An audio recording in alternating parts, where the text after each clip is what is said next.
Bonjour à tous et à toutes, je suis ravie de vous retrouver au cœur de l'été pour vous parler un petit peu de la cure qui va se dérouler à l'automne.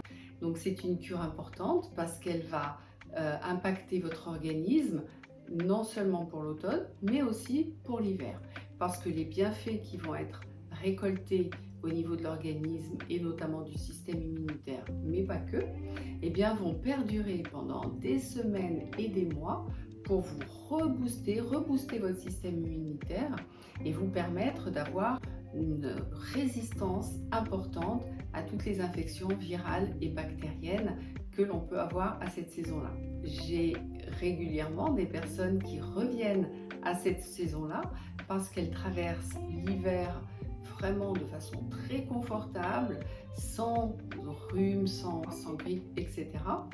Et donc, elles ont vraiment une résistance aussi énergétique à cette période. En plus, la nature est magnifique. Nous sommes dans une très belle région d'Auvergne où tous les arbres, les forêts, etc. vont avoir des belles couleurs jaunes, oranges, vertes. C'est le cas de la végétation sur la façade du gîte. Un environnement très cocooning comme on en a envie, et à l'intérieur on se réchauffe avec le gros poêle à bois quand on rentre de rando et pour toute la soirée. Comment se déroule une journée type? Eh bien, les journées ont à peu près toutes le même rythme, le même emploi du temps. Il peut y avoir des variantes parce qu'un jour vous pouvez avoir envie de faire le yoga, le lendemain non, et ça c'est tout à fait respecté. Vous pouvez avoir envie de faire une rando un jour et puis le lendemain vous reposer, rester faire la sieste, et ça c'est tout à fait possible. Donc le matin au réveil, en règle générale, vous avez accès à une diversité de tisanes qui vous permettent de vraiment choisir celle qui vous donne envie, celle qui vous met en appétence. Après, moi je vous conseille sur les différentes plantes et leurs vertus. Donc une tisane qui va être suivie dans la foulée de la séance de yoga, qui est une séance toute douce, que j'anime vraiment en respectant le rythme et les possibilités corporelles de chacun et chacune, c'est-à-dire qu'on ne va jamais se faire violence pour ces séances-là, mais on va adapter ces postures aux besoins et aux possibilités du corps jour par jour. La séance du mardi va pas être la même que celle du jeudi, va pas être la même que celle du samedi. Les derniers jours sont le vendredi, le samedi, le dimanche, sont véritablement des jours où l'énergie est remontée pour vous transporter au fil des mois qui suivent avec tout ce renouveau énergétique en vous. Donc après le yoga, il y a la confection du premier jus, de façon à pouvoir boire le premier jus, pendant lequel je vais aussi prendre le temps de répondre à toutes les questions qui peuvent se présenter à vous. Et puis après, il y a le départ en rando. Donc là, je demande les services d'un accompagnateur professionnel de randonnée.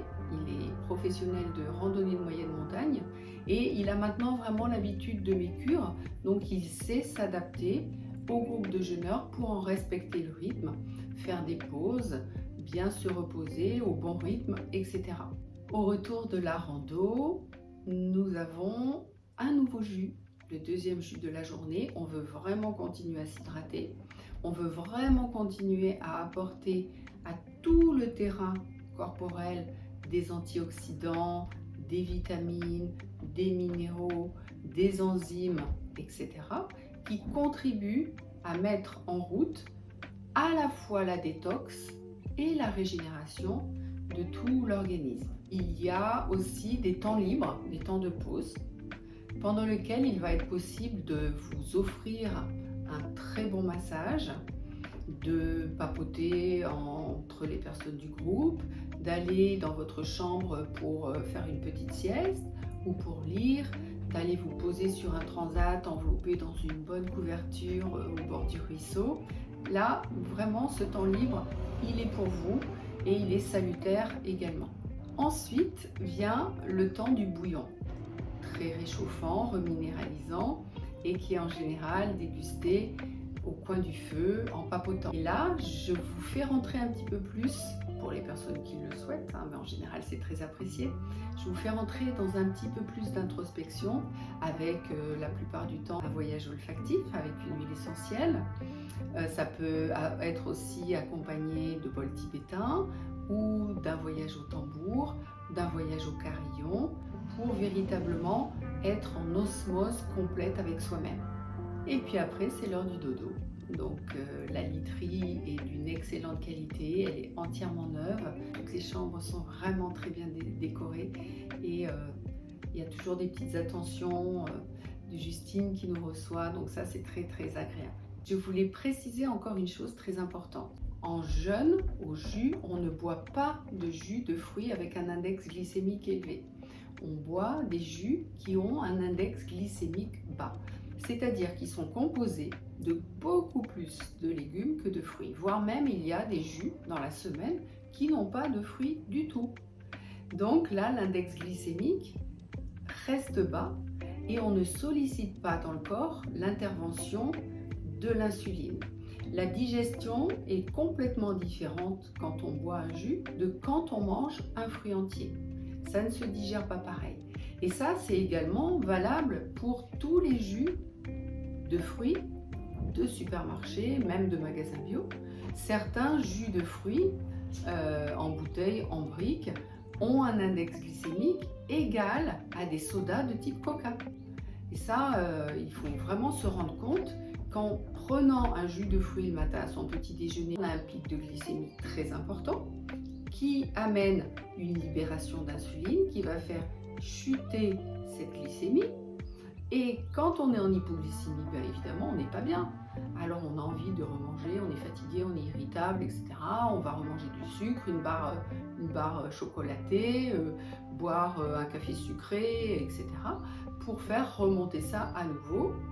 Et on enchaîne un cercle vicieux pour la journée et pour tous les jours qui suivent, qui peut à terme entraîner vers ce qu'on appelle un diabète de type 2, c'est-à-dire un diabète non insulinodépendant.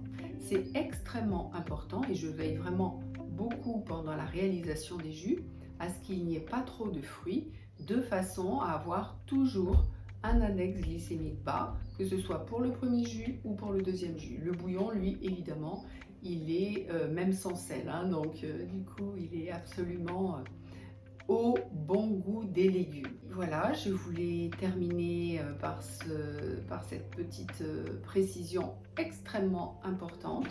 Je serai vraiment ravie de vous retrouver très bientôt à l'ancien relais de poste pour vous accompagner lors d'une cure de jeûne au jus. Et je vous souhaite de passer une très belle journée. Je vous dis à très bientôt.